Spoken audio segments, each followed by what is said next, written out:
Welcome to our 2024 Family Treatment Court Practice Academy. Today is our last Practice Academy for the year, which is sad. And the theme of the series is the Pathways to Prevention, where we explore different definitions and methods of prevention. Today, our course is focused on helping families identify and engage in appropriate aftercare services prior to discharge to pave the way to sustained recovery. Before we begin, please make sure you are joining from the Zoom mobile or desktop app. If you are joining from the browser, you will not be able to select a breakout room later in the session. So make sure to see those instructions when they are available later. So we are going to do some polls today. We will be using Mentimeter for some poll questions. So you can either go to menti.com and type in the code that you see, or you can use the QR code once you are in. We also suggest that you keep the window open so you can easily access questions later, because we'll have a few of those later. And remember that all responses are anonymous, so you don't have to worry about that either.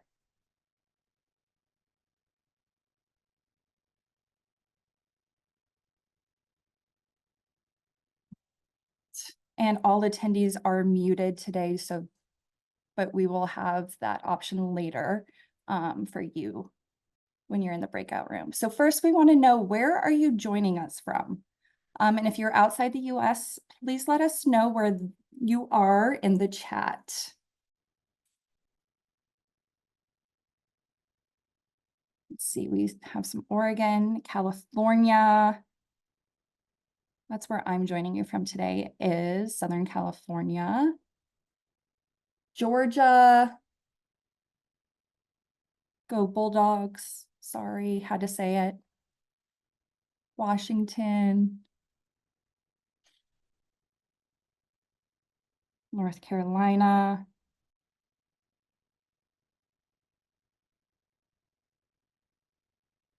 Where else we got? Nebraska. Upstate New York, now they're California, Michigan.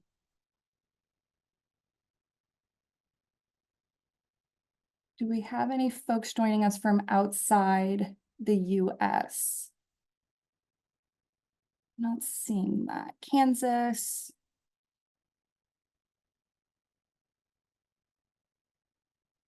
Canada. Oh, Guam. Wonderful. Cayman Islands. Wow. Love that. Mississippi, Alaska. That's on my bucket list, is Alaska. So shout out to Josephine. Georgia. Dina Davis from Georgia. Oh. Love to see that. Tennessee. Great.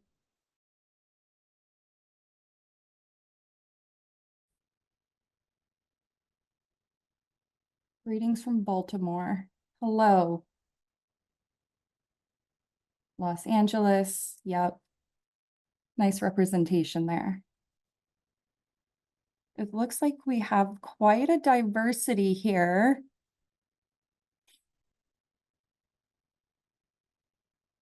Lots of Los Angeles. Love it. I'm in Orange County for my California folks. Montana. Perfect. Do we have anybody from New Mexico or Utah or Idaho? Looks like we're missing some folks from there. No, not yet.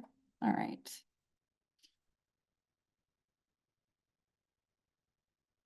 Still going. Kansas. Seeing lots of Kansas folks.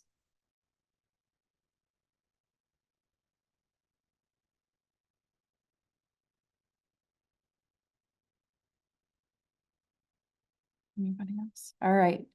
So next we want to know, using Menti, when do you begin aftercare planning with parents? Does this begin from day one, during active treatment stages, in the weeks before treatment or family treatment court discharge, or you don't formally aftercare plan? So what does your agency do?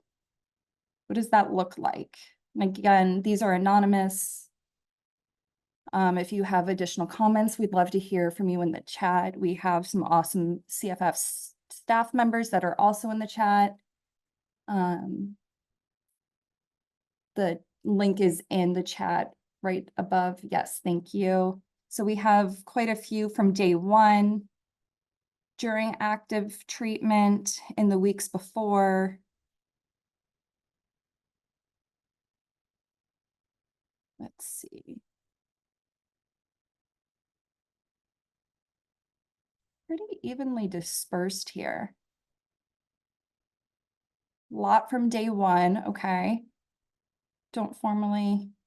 Few from don't formally aftercare plan, okay. We're gonna talk about a little of that today. During active treatment stages and in the weeks before, pretty split there. And then a majority from day one. During treatment, Annette says. During treatment, okay.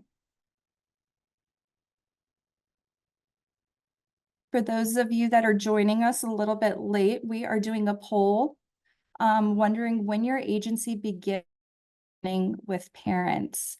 You can find the link in the chat using this QR code, or using the code along with the link in the chat there. So we just started looking to see when your agency is planning for aftercare. Okay, awesome. Thank you guys so much for participating. Looks like a majority of you are saying from day one. And then a few during treatment stages. And then a couple don't formally plan. Okay, great. All right.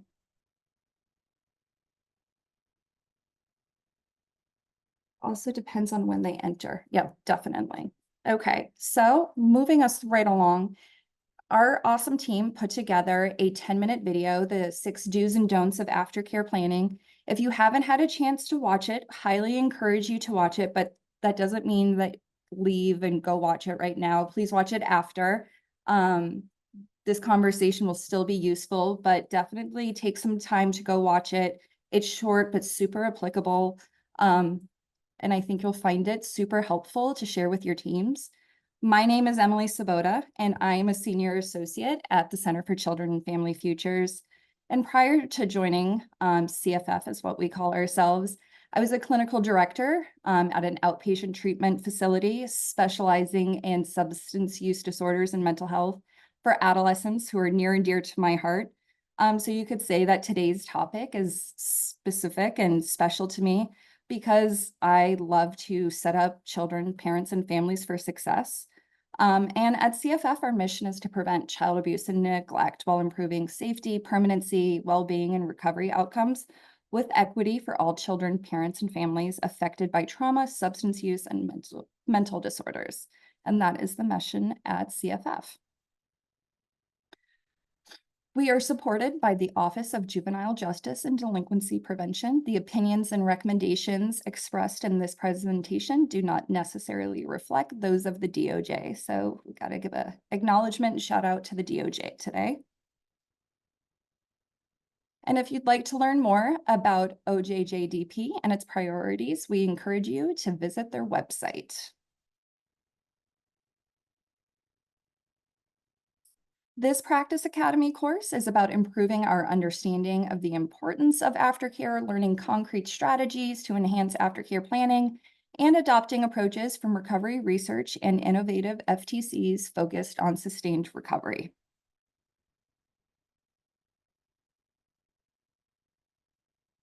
So we have multiple resources available, which include videos, expert interviews from our esteemed panelists, a companion guide, and for more complete understanding of this topic, my colleagues are going to drop links and descriptions in the chats for you.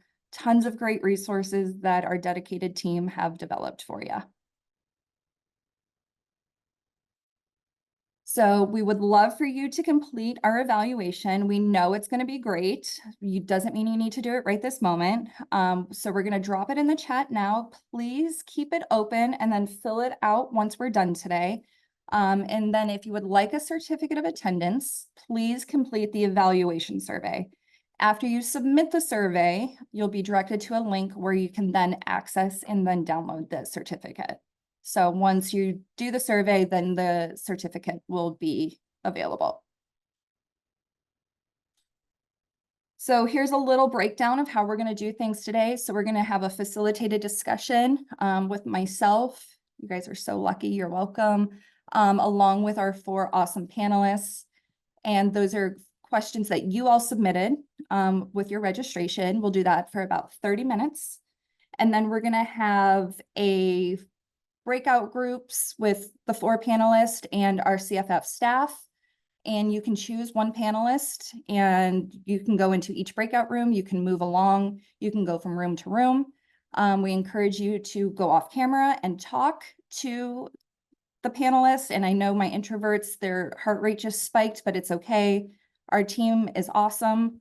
So it's just a casual conversation with the panelists and team. We encourage you to use the chat box today. And please note that the recording will be posted along with the chat box and resources for you. So we have another poll question. Does your team provide any family treatment court or treatment related aftercare supports post-discharge? Select all that apply.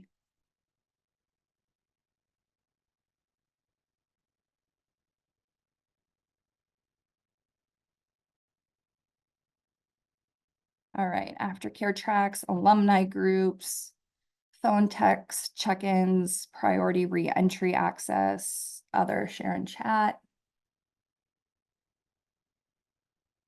All right, alumni groups seem to be really taking it here. Oh, phone text check-ins, aftercare tracks, perfect. Love that. All right, awesome. Thank you so much for participating. All right, so now we're going to move into our facilitated panel discussion. I'm so excited to meet our panel. They're incredible. When I got to meet them last week, I was so impressed by their dedication and passion for the work.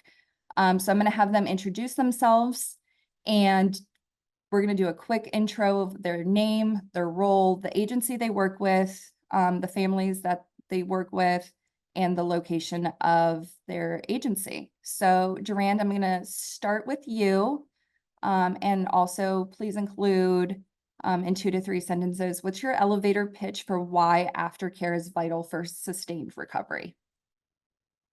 Well, okay, nistuan itaniku mako isikan. Nistuam skapi pikani sixigate sitapi. My name is Duran Bearmanison, and I am the clinical director and a licensed addictions counselor for the Blackfeet Tribal Behavioral Health here on the Blackfeet Reservation in Browning, Montana.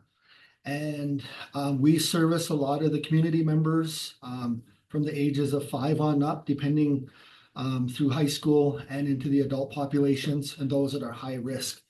And so the little pitch that I have, I guess, being a provider myself, is I wanted to share with you the importance of aftercare and why it's essential to those in recovery. This level of care provides opportunities for individuals to explore coping and relapse prevention skills, understand their support systems, and to address their specific substance use disorder. And continuing care offers an ongoing support and guidance after completing a treatment program. So that's just a little bit of who I am. Thank you. Great. Peggy, love to hear from you. Yes, my name is Peggy McGillicuddy, and I work for the National Association for Children of Addiction. I'm the director of children's programs for that organization. And our mission is to eliminate the adverse impact of alcohol and drug use on children and families. My main focus at NACOA has been helping other organizations to develop programs that are specifically for young children impacted by addiction in their family. So kind of that elementary school age, because what we found is they are the last to be helped and are often not even included in that kind of recovery process. So in my experience, aftercare is so important. It's vital for sustained recovery for the whole family, as often the really hard work of family recovery begins once a person leaves treatment, because the entire dynamic of the family unit is changed. And even though there's so much, positive around that, it can also be really challenging. Yeah. Perfect. And Sky? Hi, guys. I'm Sky. I work at Serenity Recovery Connection here in Colorado Springs, Colorado. Oh, could you guys hear me? Yep. Okay, I just wanted to make sure. It told me to unmute myself and I was like, I thought I was.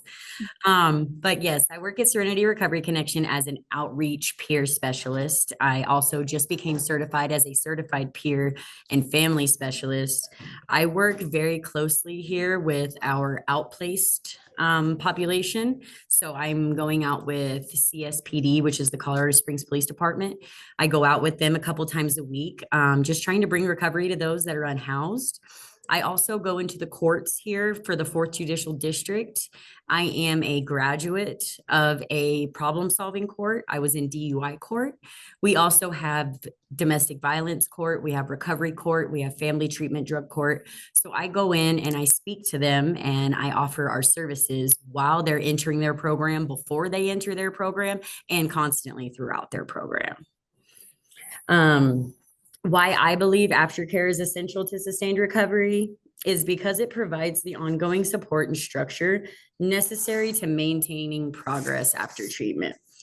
Recovery doesn't end when a person leaves a program. It's a lifelong journey.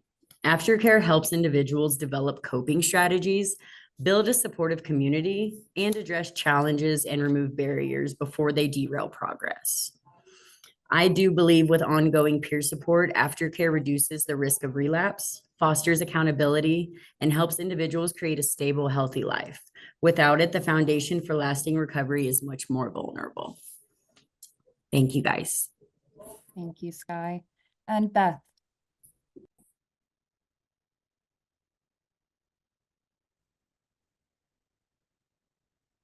Hi, I'm very excited to be here today. My name is Beth Patton. I'm an adoptive grandparent of 3 grandchildren. I have a master's in clinical social work, and I am a grand voice for Generations United here in Kansas. And I'm also starting a support group for grandparents and grandfamilies who are do have care of their kinship families. I'm trying to start that here in this southeast. I live in the southeast Kansas in a very small town in a very rural area. And so I'm trying to start that support group so that we can help keep everybody connected and give them some peer support to lean on. The reason that I feel that aftercare is vital for sustained recovery is the actual definition. Being a teacher also, I had to look up the definition of sustained. And the definition of sustained is to support and strengthen mentally and physically. And we know that recovery is a lifelong process. And so aftercare and actually supporting and strengthening, that is synonymous. Those 2 things should be synonymous. So aftercare should be available so that we can strengthen and support the families that we work with. Thank you. Thank you, Beth. So, Duran, I'm going to start with you. How can we define aftercare or continuing care, and why is it so important? So I believe that the continuing care is kind of a model that promotes the continuity of care and being persistent in what we do. I think the importance of it is just understanding that I heard it earlier that treatment doesn't stop no matter how long you've been in a facility or what you do. And from my experience being an aftercare counselor before, is that we've seen a lot of the reoccurring revolving door, but I think it's just providing encouragement to those individuals to understand what that role is and what this level of care can do for them. and that the ongoing work that they do is essential and vital to their recovery process. Essential and vital are the words that stuck out to me there. So I appreciate hearing that. Peggy, how would you define aftercare when talking about children affected by SUDs? And why do we need to ensure children also receive aftercare services after case closure? Because, right, children are often overlooked when it comes to this part. Yeah, for sure. Yes, so as I mentioned earlier, we know it's a family disease. We know everyone's impacted, and young kids really need help just for themselves. So what aftercare kind of looks like with children, it should include some education about the disease. Kids need to know that it's not their fault, that they can get help just for themselves, even if their parent does not stay sober. And that's really important because we know how frequently relapse happens.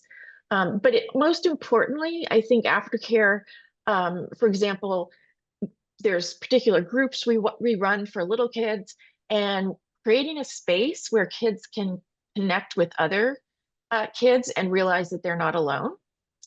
And aftercare for children, it's not only imperative, but it's also preventative. So we know that so many people who struggle with this disease grew up in families where a close relative, often a parent, also had a problem with addiction. And those folks are the same little kids from yesterday who never got help for themselves. Another thing to remember is that children have been impacted and harmed by addiction. So giving them some tools to understand what is happening in their family helps both the child and the parent after case closure. In recovery, family dynamics change. And while this is good, it also is a new process for family members to navigate together. Yeah. I heard a lot of really important things there. I think the one that stood out the most to me was using it as preventative care for the next generation. Sky, what are some strategies you've used to help prepare and engage parents into aftercare services prior to case dismissal, and why is this so important? Apologize if I'm looking down while I'm answering. I am very much an organized person and I love to take notes. And so when I was going through and looking at these questions, I jot down a lot of things, but just to start off and kind of following what Peggy said is offering those educational resources. It doesn't matter whether it is the child or the parent, there is so much to learn in regards to substance use disorder and how it affects the entire family. It helps to set realistic expectations, and it can also help to reduce stigma along the way. Building the trust and rapport. Begin building trust early in treatment process. I feel like that helps us along the way. Early in the treatment, establish the open communication and show empathy. Understanding and non-judgment. I think that's a huge thing. It's just understanding that we want to come from a place of non-judgment. And it really helps us be able to do that coming from the organization that I work for here in the Springs, where we are a nonprofit organization and everybody that works here has lived experience. It's almost a requirement. So you need to have either be an advocate of the recovery community, which we have a few of those that work here as well, or just somebody with lived experience. We all have backgrounds. We've all been through it. And so it really helps people to be able to navigate what that's going to look like and showing them that it doesn't have to stop when they get out of a program. There is still so much more coming their way. I also believe collaborative goal setting is huge. Engage the individuals in developing their own aftercare plan, because at the end of the day, it has to be theirs. So getting them involved, and I believe getting them involved from day one is where that all starts. Because when you're in these problem-solving courts, you have so much support. You have ongoing support throughout, probably too much at times. But when that ends, it's done. You don't have it anymore. There's nothing set up for that. And so along the way, especially during what could be 1 to 2 years, that is ample time to really, really build that support up. Yeah. There's a couple of things that stood out to me there, Sky. The first one is I'm also a type A person that writes down notes for everything. And you were talking about judgment, and I actually have a sticky note, speaking of notes, on my screen, and it says replace judgment with wonder. I love that And curiosity almost. Yes. exactly. And I think that's so applicable with everything that we're talking about here. It's literally like right here.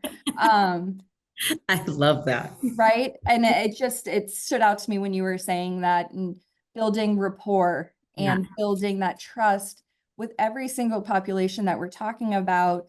Peggy, when you're talking about like working with kids and my experience working with adolescents, and it's just working in treatment or not in treatment, just, I don't know, it just stood out to me. So Thank you. right. I mean, It's really super great. And that's something that our training developer, she actually lives by that. That is something that she puts into everybody's brain. She's like, come from a place of curiosity, not judgment. Cause like just the way the conversation is going to flow after that, it's insane. It's really cool. yeah. Yeah. And I think that's like some Ted Lasso stuff right there. So Beth, what information and supports would have been useful to you and your grandchildren during your case to help prepare for life after case closure? Well, our adoption, the whole process took about 3 years. And the information and supports during it that would have been helpful that we did not receive are both systemic in nature. I mean, there's a lot of supports, but I want to focus on two. First and foremost, and when I say systemic, you have your child welfare system and then you have your court system. But outside of those systems are different things that are in place, such as mental health and education. Those two systems are put in place to help children, but they're not necessarily knowing when they are presented with children that have substance or have been exposed to substance use disorder or have been in foster care. For example, the mental health system. We all know that trauma-informed mental health for children, focusing specifically on the effects of substance use disorder, is very necessary. But in the rural area that I live in, it's not easily accessed. We're not able to get specific therapists, trauma-based therapists that are able to work with our kids. And living in this rural area myself, we were unable to access therapists that were able to help my children. And in fact, I have a granddaughter who ended up being in a psychiatric residential treatment facility. She was there for about 8 months. And for 6 of those months, I tried to work with child welfare, with the court, trying to find out how I could get supports for her to be able to come home. She needed the community support. She needed to be here. And unfortunately, it took me going to the neutral mediator of a federal settlement with foster care here in Kansas. And she actually got it done within 6 days. She was able to get everything that we needed to have here for her to come home.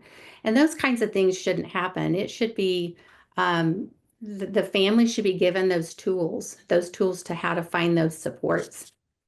Secondly, the school system. Substance use disorder affects kids in their educational learning and their relationships with peers. So it not only happens, at home, but it also happens at school. And they don't always recognize those invisible disabilities that kids have. The distancing from their peers, inability to concentrate. A lot of times they have gaps in their learning because they've switched from place to place to place. And so having someone that can help navigate to get plans in place with schools, such as a special ed evaluation or a Section 504 plan that is going to be able to be put in place that will help them and put them back on the same level playing field as their peers.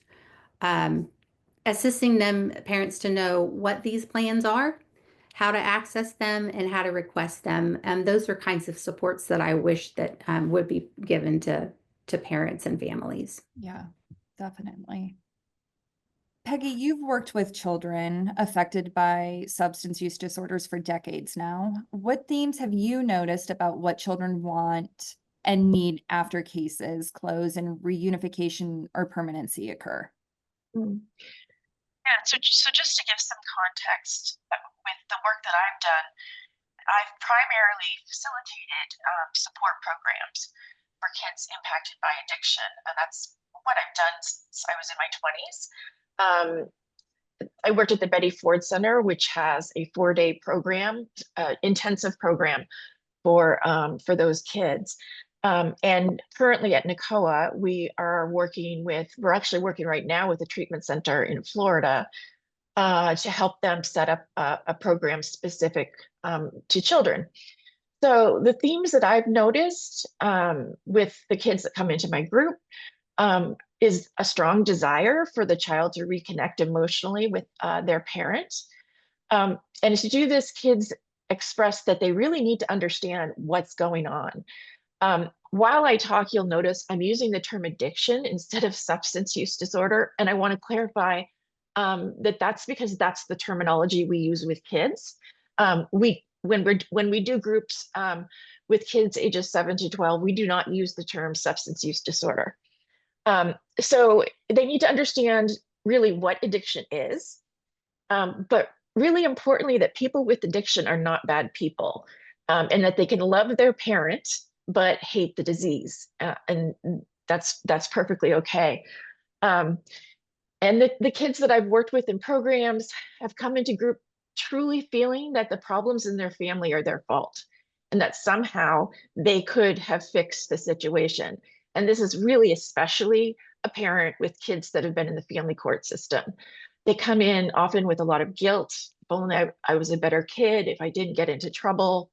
So really providing a space where those kids can learn in an age-appropriate way. And after reunification, another thing that comes up for kids is, wow, my dad was away for a whole month. Now he comes back, but he's going to these meetings. I don't get it. Why isn't he spending time with me? So helping children to really understand the importance of those meetings, that kind of aftercare that's happening for the adult is really working on keeping away addiction. And with kids, we keep it simple. We say, you know what, that's treatment and recovery. And people keep addiction away by going to safe places where they can talk about their feelings, problems, and secrets. Love their parent but hate the disease. I think anybody that has loved someone with the disease can wholeheartedly feel that to their core. Yes. Whether it's their parent or their child in Beth's case, or their siblings. So that really struck me. So yeah, Beth, on the other side, what ongoing support do caregivers of children affected by substance use disorders need on that side? Beth, what does that look like? Well, I think that caregivers, once they get out of into aftercare, they need to have one point person or pivotal agency that is able to help them, that they can reach out to. There are so many entities that I even mentioned, the first two, the mental health and the education. How are they supposed to access those things? Does a child have, if they have a crisis, is there a crisis line in your area? What about mental health for the caregiver? The parent actually needs that sustained recovery as well, to deal with all of the things that the child is going through as well. And I think that's often overlooked as the caregiver getting their own mental health support. Education, how to access those different things. Here in Kansas, graduation plans, we have where kids can actually graduate with fewer credits. How does a caregiver know that without having someone to help them understand these things?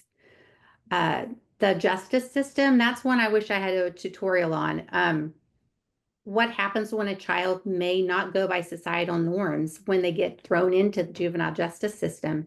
How does a parent deal with that? What does court supervision look like when their child is not going, they're getting in trouble and they're doing things that they're going to have a plan for?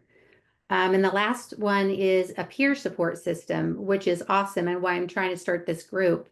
I think that when aftercare ends, we need to be able to provide some kind of natural support system. And if families are introduced to each other and can bounce ideas off of each other and partner with each other, I think that would be the best thing to be able to offer a family is some kind of natural support that they can continue after the case has been closed. Yeah, so important. Peer support is one that I heard and can't like stress that enough, how important peer support is. Sky, what can aftercare support for participants look like? And what are some components of an effective aftercare plan? And what can be left out also? Let's see here. So,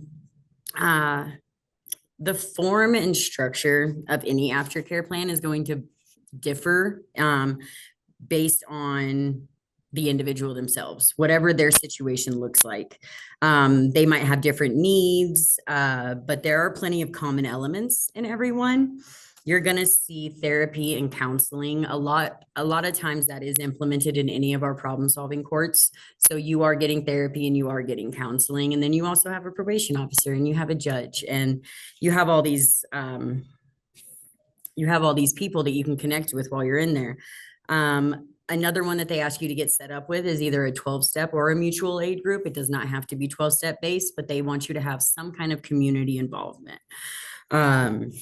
I believe that's huge. That connection is ideal. That's what we want because the opposite of addiction is connection. So if we can just stay connected, that's why it has to start from day one. That rapport is not going to be built in a week before they leave. Sober living is something great to access. Here in Colorado Springs, or just in Colorado, we have Diversis Funding, which is a mental health agency. They help with up to 3 months of funding for sober living, which is wonderful. So we can help them fill out those applications and get that. It gives them time to really get settled somewhere, not be freaking out for, a week or 2 weeks straight trying to find employment. It gives them the time to find the employment so that they're doing it right. They're finding something that they're going to like and that they're not just going to, stop doing in a little while. There's also case management, physical health and wellness, relapse prevention, peer mentoring, a supportive social network, and crisis support. Something huge that I believe, and that I haven't spoke on too much just yet, is the alumni group that I run here in Colorado. So it is a group of peers that have all either are in problem solving courts or have graduated problem solving courts. We have a contract with the 4th Judicial District where they are required to come once a month in their phase 4 of their program. But what we're trying to implement with all these individuals, and granted, I just took over this program, so it's a work in progress, but it's trying to let them know that this is something for ongoing. This isn't just for your requirement in phase 4. We want you to keep this. I want you to come back and speak after you've graduated and tell people your story. I want to tell my story so that people can understand that I'm not just in here as a therapist or a counselor. I am a peer. I am somebody who has sat in that exact seat over there. Our experiences aren't identical, but we have went through a lot of the same situations. And I think having them come and speak is huge. Something else that I implement during our support groups is having them come up with ideas of what they want to talk about. Because I could sit here and go through a list of an entire curriculum that I've done 5 times over. But that's going to get boring and that's going to get played out and they're going to get distracted and they're not going to want, it's not going to be engaging really anymore. So if I can be asking them every week or even every other week, hey, what's something you would like to talk about this time? What's an area that you feel like that you're lacking right now or that you need help with so that we can, because I promise you there's another individual in that group that is going to need that same support. Yeah. Comprehensive, all of those services, and so important. And lastly, Joanne, something that we haven't talked about, but so important. How can teams or professionals help support participants to lean into their culture to find sustained recovery? And why is this so important? Well, I think, as far as like the teams coming together, very important to establish and have them make a connection to what that culture is. Every one of us has a culture. As you heard me introduce myself, it's part of the Skapi Pigani Nipe Tebisini. It's our way of life. We've kind of always just done this, live this way. You see a lot of that behind me is a representative of that. And I've adopted two things. One from my late grandfather, who said, when our young people make a mistake, don't push them down, help them up, because we're the leaders and it's up to us to show them the way. And then also for the folks that are out there from North Carolina, as you see, I'm a Duke fan. I've adopted a lot of the Coach K philosophies into the work I do, because a lot of that, it's relatable. It's a lot of things that we can connect to. And as Coach K's often talked about, don't take your culture for granted, because there needs to be a consistent renewal of values that lead to camaraderie. And I think that's involvement in our tribes, from our chiefs into the warriors, into what we do. And so to have culture, it's the foundation of how we live. And it's coming back to that word, it's our way of life. I was raised on that. It's how I've given my life back. And I am actually a product of that. The culture here has resaved my life, because I struggled with the substance and all of that, suicide. And if it wasn't for this gentleman right here coming into my life when I was 6, he had raised me. My grandfather was a fluent speaker. He taught our culture, and he was started a drum group.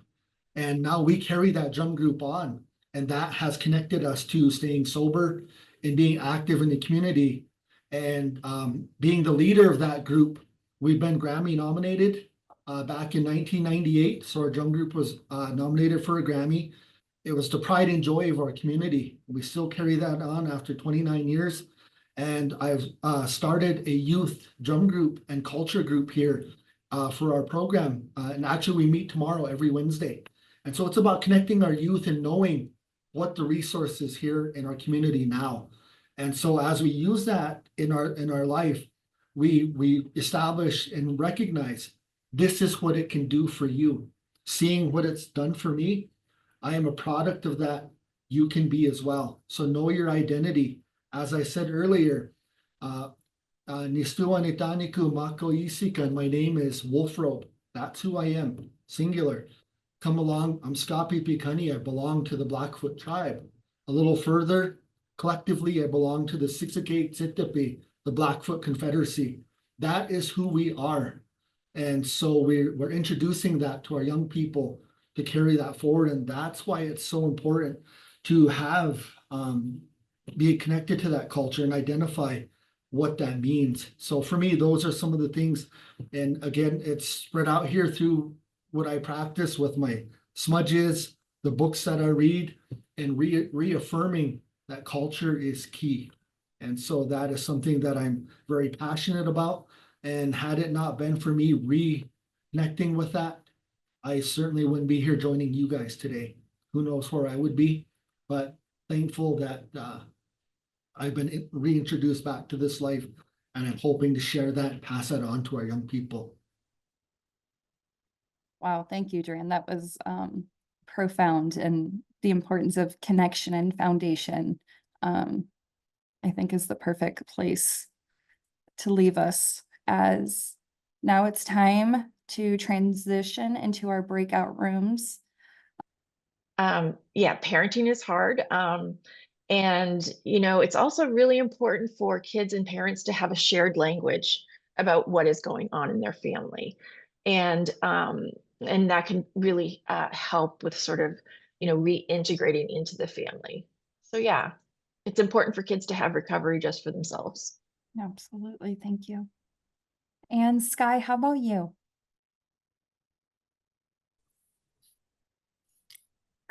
I would say take it seriously.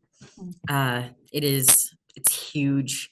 It is never going to be all easy and a cakewalk and everything like that. But if we normalize aftercare, which is something we absolutely should do, and yes, for the whole family, Peggy, I love that you said that.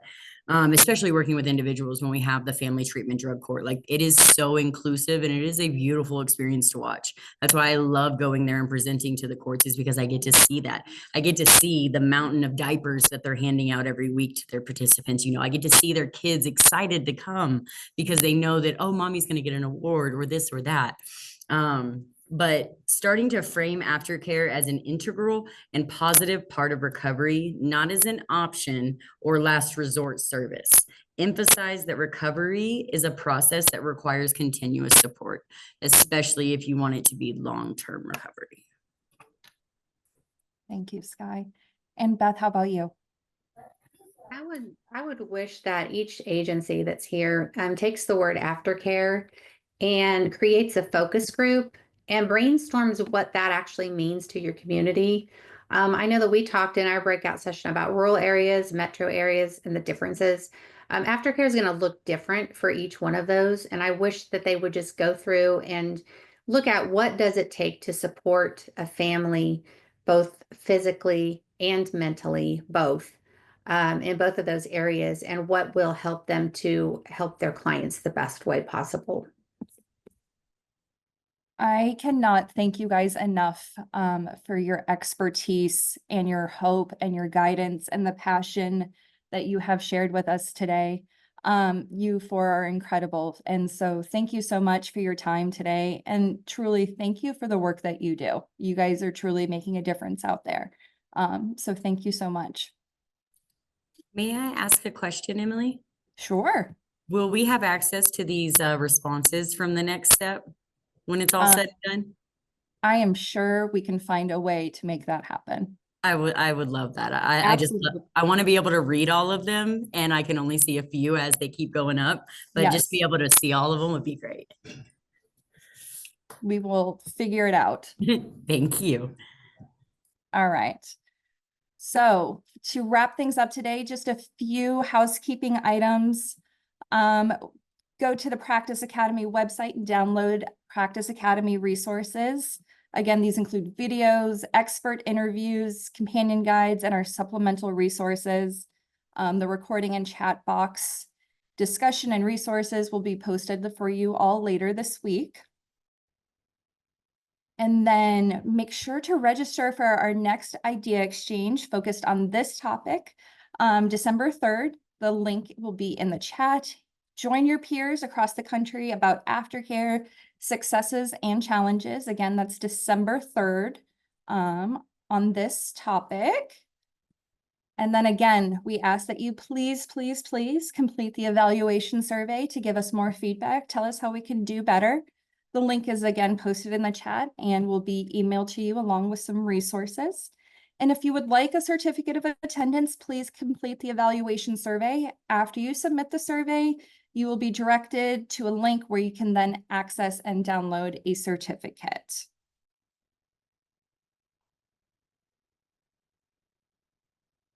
And then please, if you'd like to stay up to date on the latest events and resources, join our listserv and visit our website.